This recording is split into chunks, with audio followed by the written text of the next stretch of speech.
Eu quero, irmãos,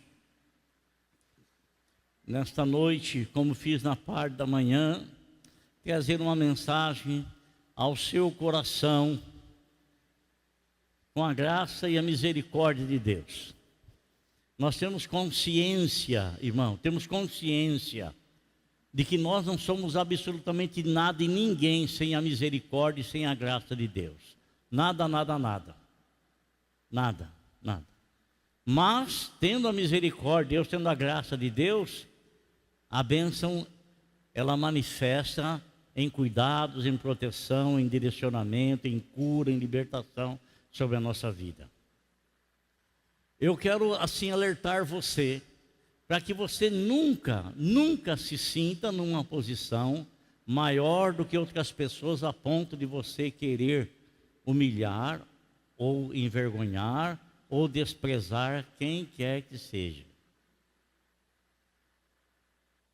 O apóstolo São Pedro, ele foi uma pessoa assim, escolhida por Deus, e na lista descrita nos evangelhos a respeito dos 12 apóstolos, o nome dele sempre aparece em primeiro lugar. Sempre começa por Pedro. E ele não foi a primeira pessoa a ser chamada a ser discípulo do Senhor. Ele era uma pessoa assim, difícil de lidar. Uma hora ele era assim um cristão fabuloso, recebia até revelações de Deus, como o próprio Senhor Jesus Cristo disse a ele, que o Senhor Jesus Cristo entrou na casa de Pedro e a sogra desse estava doente e acamada, e o Senhor orou por ela e ela foi sarada. A Bíblia também fala, e quem diz isso é o apóstolo São Paulo. O apóstolo São Paulo, ele fala lá em 1 Coríntios capítulo 9, versículo de número 5, que a esposa de Pedro o acompanhava nas suas viagens missionárias. Paulo até reclama assim: espera aí, será que eu não posso levar uma esposa junto a mim?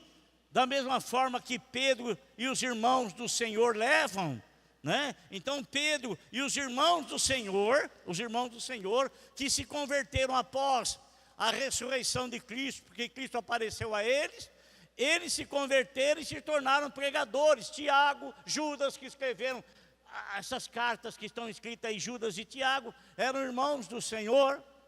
Então, a esposa acompanhava Pedro. E eu quero, irmão, levar você através das cartas que o apóstolo Pedro escreveu.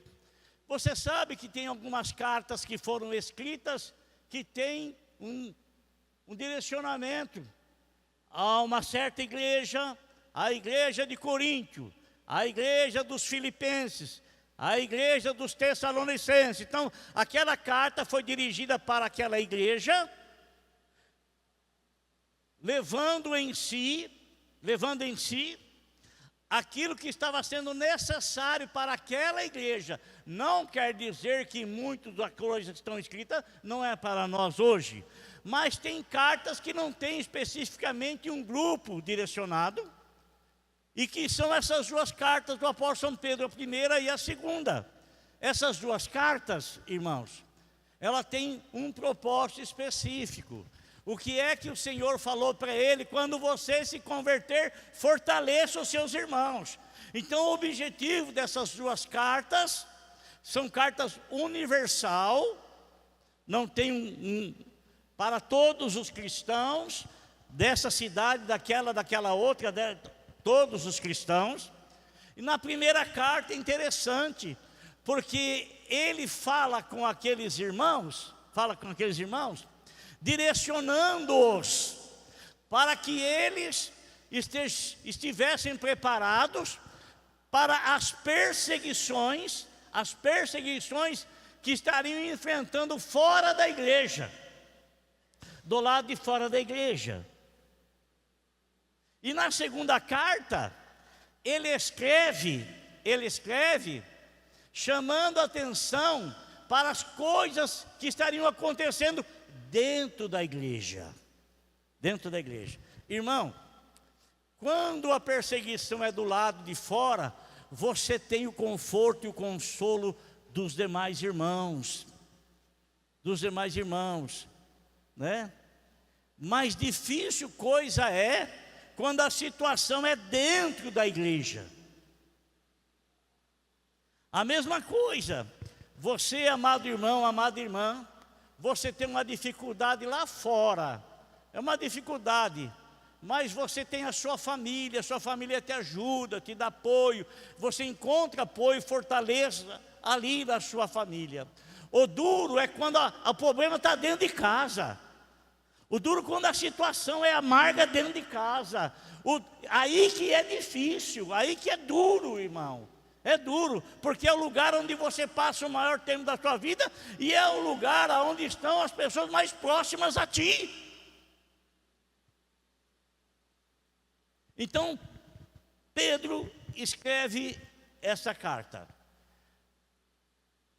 E ele escreve, irmãos, chamando a atenção dos irmãos, primeiramente para uma situação. No capítulo de número 1, versículo de número 20, Pedro diz assim, 1:20. Antes de mais nada, quer dizer, primeiramente, antes de mais nada, saibam que nenhuma profecia da Escritura provém de interpretação pessoal. As profecias bíblicas, aquilo que é escrito na palavra, não foi produzida por vontade humana.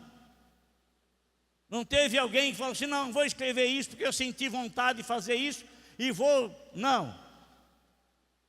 Como o apóstolo São Paulo fala, toda a Escritura é divinamente inspirada por Deus.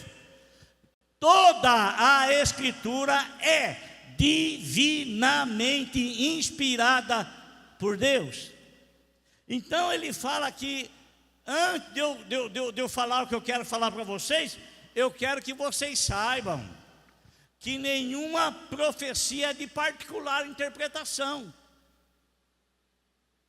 E ele continua dizendo, pois jamais a profecia teve origem na vontade humana, mas homens falaram da parte de Deus, impelidos pelo Espírito Santo. Então aquilo que foi escrito, aquilo que foi registrado, aquilo que houve uma inspiração a ser escrito, aquilo que houve inspiração a ser escrita, foi por vontade de Deus, uma inspiração do Espírito Santo. E Paulo fala, repetindo, toda a Escritura é divinamente inspirada. Então ele queria que as pessoas que fossem receber aquela carta tivessem ciência de que ele estava escrevendo aquilo porque o Espírito Santo de Deus estava lhe incomodando com respeito a determinada situação que a igreja estaria para atravessar.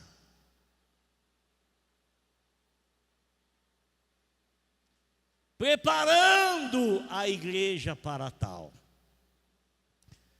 Presta atenção no que eu vou dizer para você, irmão. A Bíblia fala assim que o mundo jaz no maligno. Amém? O diabo não se preocupa com o mundo é dele, está na mão dele. Ele se preocupa com aqueles que não são dele. E ele não vai lutar lá fora contra aqueles que lhe pertencem. Por quê? Porque Jesus Cristo mesmo disse que uma casa dividida contra si mesmo não subsiste. Se Satanás expulsa Satanás ou se luta contra Satanás, a tendência é ruir tudo. Mas não é assim. Não é assim. Então, irmão, se já fora é dele e aqui dentro não é dele, Você sabe aonde é que ele vai querer atuar? Se as pessoas que estão no mundo já estão na mão dele, e ele não está satisfeito com aquelas pessoas que estão na mão dele, porque a satisfação maior dele é arrancar você da presença de Deus, é arrancar o teu coração da presença de Deus, é arrancar a tua vontade de ler as Escrituras, de orar, é arrancar da tua vida o desejo de vir na casa do Senhor. Ele luta contra você, irmão, para te desestabilizar. Ele luta contra você, e quando ele luta contra você, amado irmão, é porque ele está percebendo que há uma chance dele te passar rasteira, há uma chance dele te arrebentar todinho, há uma chance dele te quebrar todinho. Ele luta contra você. Você não é amigo dele, você é amigo de Deus, e ele te odeia. Ele te odeia. Ele detesta você quando você pega os seus filhos, vão para a casa do Senhor. Ele detesta você quando você se reúne com os seus filhos e ora a Deus. Ele detesta você quando você lá na sua casa se assenta para poder ler as Escrituras. Ele detesta você quando você vai orar e falar com Ele. Ele te detesta, te odeia, e Ele quer banir isso da tua vida, quer arrancar isso da tua vida. E de que maneira que ele faz, irmão? Ele vai entrar aqui, matar um, matar outro, matar outro? Não. O que é que ele faz? O que é que ele está usando? O que foi que a serpente usou contra Adão e Eva? A distorção das Sagradas Escrituras, a distorção da palavra que Deus havia dado a eles.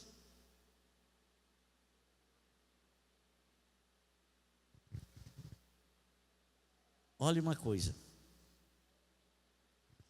Hoje, irmãos, a gente pensa assim: nossa, o que será? A gente imagina, o que será que vai estar levando o maior número de pessoas para o inferno? Será que é a heroína, a cocaína, os vícios, a prostituição, o adultério? O que será? E a gente às vezes fica pensando, pode ser isso, pode ser aquilo, mas especificamente não é a cocaína, não é a heroína, não é o adultério, não é nada disso que vai levar o maior número de pessoas para o inferno. O que vai levar o maior número de pessoas para o inferno é a heresia. Heresia. A heresia. E o apóstolo São Pedro, ele está chamando a atenção da igreja, porque ele estava percebendo, sendo alertado pelo Espírito Santo, por aquilo que estava já adentrando na casa do Senhor, na igreja de Deus. Abra comigo aí, você está podendo ler agora?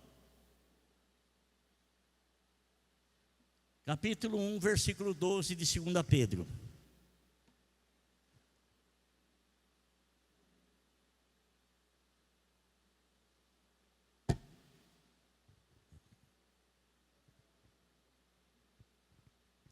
Capítulo 1, versículo 12 de 2 Pedro.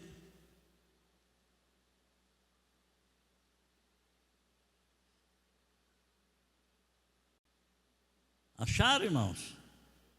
O que está escrito aí? Por isso, sempre terei o cuidado de lembrar-lhes estas coisas, se bem que vocês já sabem e estão solidamente firmados na verdade que receberam. Então Pedro, ele está ciente das pessoas que a quem ele estava escrevendo a carta eram pessoas firmes na fé. Eram pessoas que tinham recebido o Evangelho de Deus.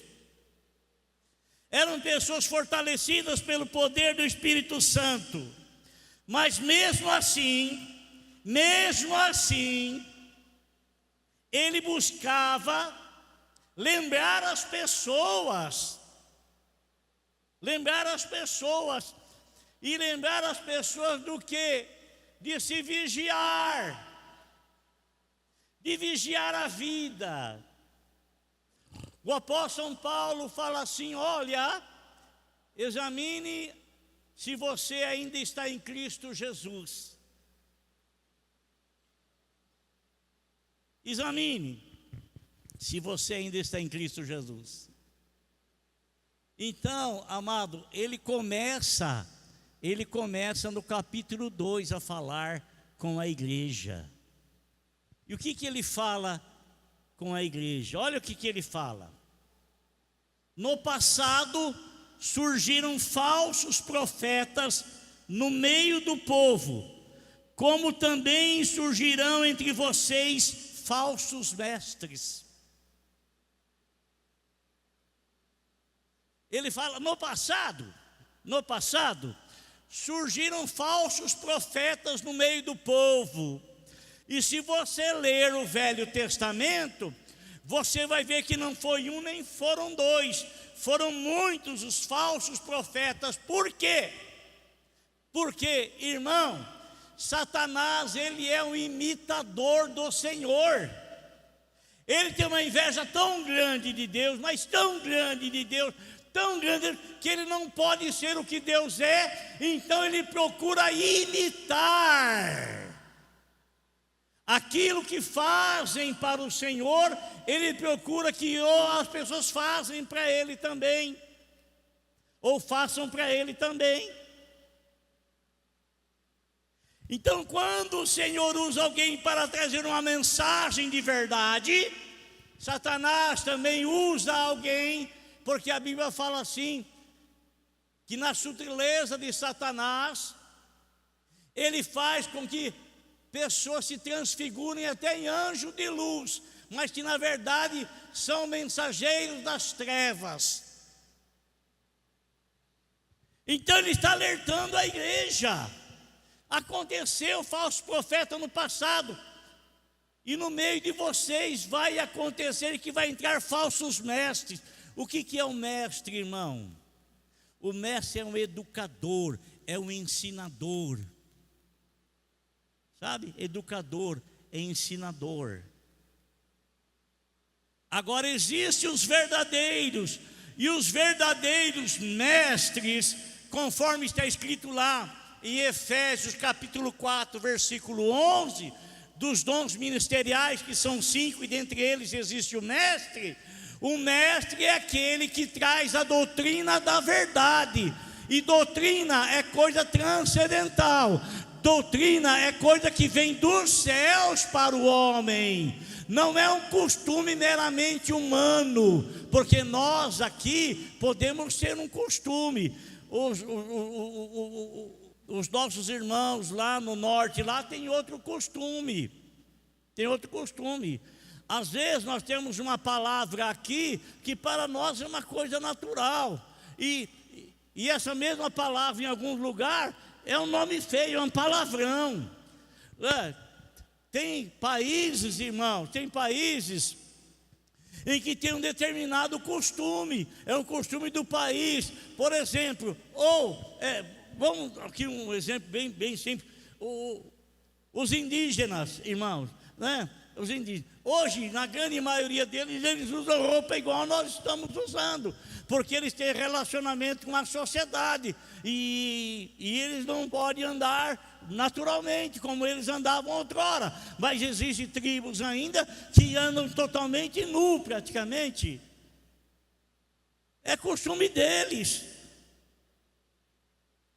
Então, tem alguns costumes que são coisas humanas.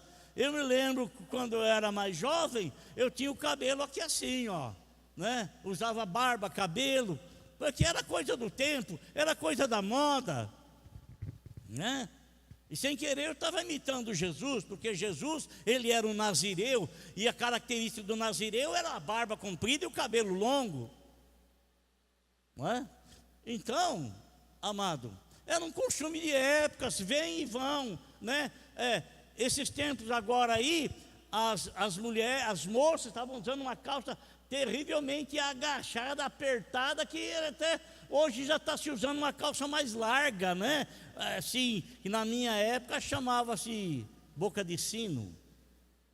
Boca de sino, já usei essas calças também, essas roupas, né? E você não sabe, vou contar um segredo para você. Não existia no Brasil, não existia calça jeans. As calças jeans eram compradas vindo dos Estados Unidos, eram só duas marcas, Levi's e Ali. Não tinha. Hoje está aí, qualquer lugar tem, né? Tem. Então, são costumes. Agora, doutrina, irmão, doutrina ela não muda. E o que é uma doutrina? É algo imutável. Por exemplo, a salvação é realizada em Cristo Jesus. É o sangue de Jesus que nos purifica de todo pecado. Batismo do arrependimento, ou doutrina do arrependimento. Doutrina, escatologia, aquilo que está por vir. Então, são doutrinas, ensinamentos para a edificação da igreja, a edificação do corpo de Cristo, né? A edificação. Então, não confunda o costume, e tem muitos costumes que muitas igrejas usam, né? O homem só vai na igreja de terno, a mulher só vai na igreja de saia, e não são costumes ruins, não são. São costumes bons, mas são costumes, não vai levar ninguém para o céu. Mas são costumes, né? Agora, irmão, o apóstolo São Pedro, ele está chamando a atenção, dizendo aqui que surgirão no meio de vocês falsos mestres. E o falso mestre, ele não fala aquilo que é verdade. Ele não fala aquilo que é verdade. Ele pode até usar parte da verdade, porque a intenção dele é ensinar alguma coisa errada. E ele não pode usar ele não pode usar a verdade para proclamação de coisas erradas. Então ele torce a verdade. Por exemplo, uma heresia é assim: se você não estiver na minha igreja, você não é salvo, porque aqui é que tem a graça de Deus. Heresia. Isso não é verdade. Isso não é verdade. Porque quem salva é Jesus, e não é esse local aqui. Não são essas paredes aqui. Não são a placa da nossa igreja. É uma heresia. É um desvio doutrinário. Por exemplo, irmãos, nós temos a Bíblia, mas temos também o nosso líder que recebeu uma revelação lá no monte, e nessa revelação ele teve a inspiração de escrever alguma coisa para completar a Bíblia. Se você tiver a Bíblia, você tem que completar com esse livro aqui. Heresia, mentira, engano. Ninguém pode acrescentar absolutamente nada na palavra de Deus, nem tirar e nem pôr. É heresia. Está acrescentando, né? E nós vemos aí aquela pessoa que chega lá na porta da tua casa. Domingo de manhã, estamos aqui, né? Chegam lá: vim trazer uma boa notícia para você. Daqui a pouco, irmão, cai na armadilha. Sabe por quê? Porque esse grupo nega a divindade de nosso Senhor Jesus Cristo. Eles acham que Jesus foi criado, e Jesus não foi criado. Todas as coisas foram feitas por Ele. Todas as coisas foram feitas por Ele, e sem Ele, nada do que foi feito se fez. No princípio era o Verbo, e o Verbo estava com Deus, e o Verbo era Deus. E o Verbo, Deus, se fez homem.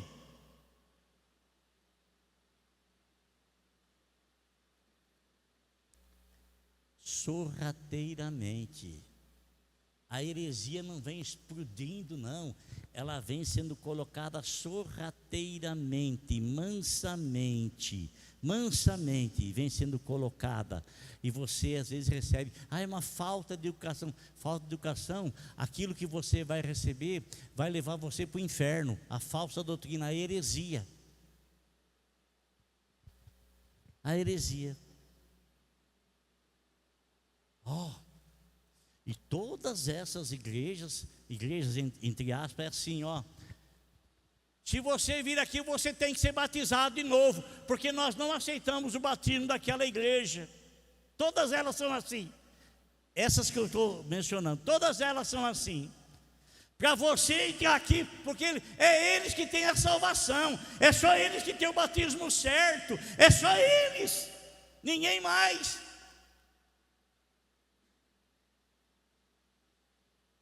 O que a Bíblia fala? Existe quanto batismo mesmo? Há um só batismo. Há um só batismo, é batismo do arrependimento, pronto, acabou. Mas a seita, você percebe nisso, é uma característica delas, elas não aceitam, elas querem colocar aquilo que elas acham que é correto, que é certo, e fazem você submeter aquilo, senão você não é aceito na seita. Não é aceito.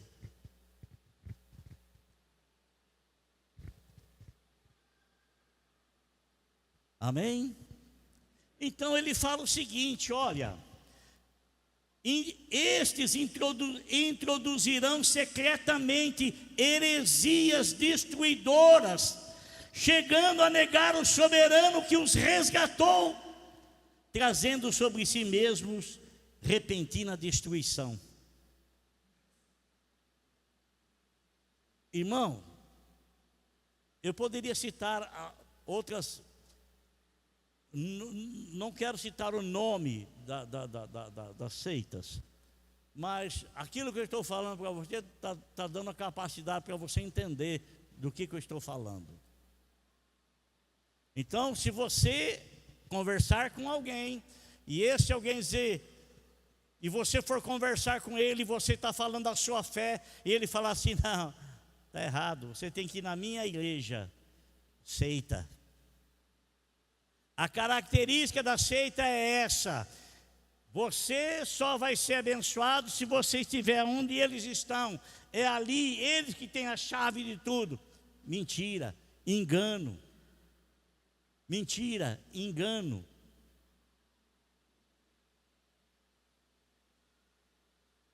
Agora, é muito simples você tomar ciência de uma igreja verdadeira.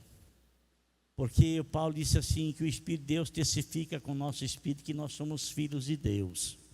Então, quando você for conversar com alguém e essa pessoa diz assim, não, mas eu já frequento a igreja, sou da igreja tal, fulano, a igreja Assembleia de Deus, a igreja Batista, cala a tua boca, glória a Deus, irmão. Então, o verdadeiro crente se alegra em receber, em ver, em ter a comunhão com o seu irmão. Não importa a denominação, mas a seita não. Se você for conversar com alguém de uma seita, vai falar, mas se você não estiver na minha, se você não for na minha, entre elas estão Testemunho de Jeová, estão Adventistas Sétimo Dia, vamos falar o nome uma vez, né? A congregação cristã que tem doutrina, de desvio doutrinário, né? Desvio doutrinário, os mormons, o líder dos mormons que subiu lá no monte, o menino de 13 para 14 anos, e recebeu lá uma placa de revelações. Irmão,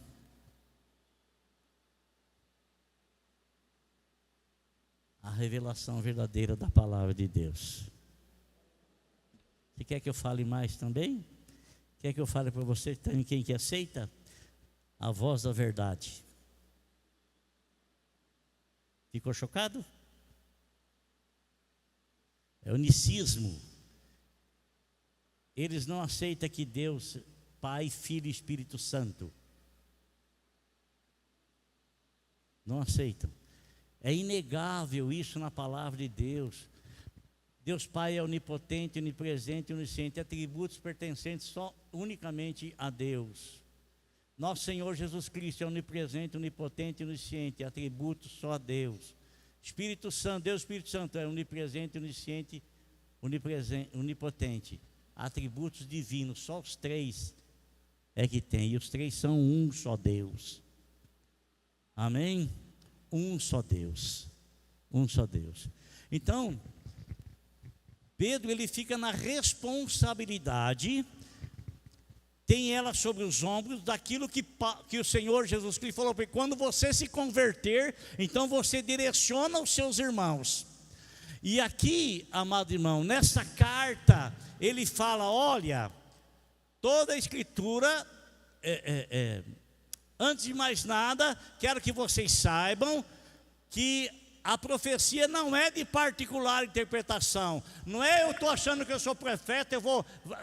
Não é assim não. Mas os homens santos falaram inspirados, receberam uma inspiração dos céus, uma inspiração divina. E consequentemente eles escreveram essa inspiração, trazendo para o homem a solução da necessidade que o homem tem, a orientação, o direcionamento, a lâmpada para os pés, que é a palavra. E aí então ele começa a falar, ele começa a confirmar, conforme nós lemos para os irmãos aqui. Por isso sempre terei o cuidado de lembrar-lhes dessas coisas, lembrar vocês sobre isso, para você vigiar, porque o que está em risco é a tua salvação, é a vida eterna que Deus em Cristo Jesus te deu. Viu? Não tenha medo de... E às vezes a gente abre a porta da casa da gente, porque a gente... Ai, o que a pessoa vai falar? É o próprio Satanás disfarçado ali em anjo de luz, irmão. Viu? É ele que está ali. Então Pedro, ele recebe uma revelação do Espírito Santo de que estariam invadindo a igreja sorrateiramente, mansamente, né? Não vai chegar como uma bomba, pá, não, sorrateiramente, mansamente, e vai introduzir coisas para desviar você daquilo que você recebeu como ensinamento. O que Paulo escreveu para os Gálatas, espera aí, eu estou admirado de vocês, como é que vocês passam tão depressa do evangelho da graça para um outro evangelho, se bem que não existe outro, só existe um, mas é um torcido, é um forjado, é um fabricado, é um que usa parte da verdade e introduz a mentira no meio dela. É igual Satanás falou para Eva, que é isso, pode comer aí, não vai acontecer nada não, você vai ficar esperta, você vai ficar cheio de sabedoria, você vai ter muito conhecimento. E infelizmente ela caiu no engodo e levou o homem junto também. Amém? Guarda a tua vida, irmão. Guarda a tua alma. Guarda na presença do Senhor.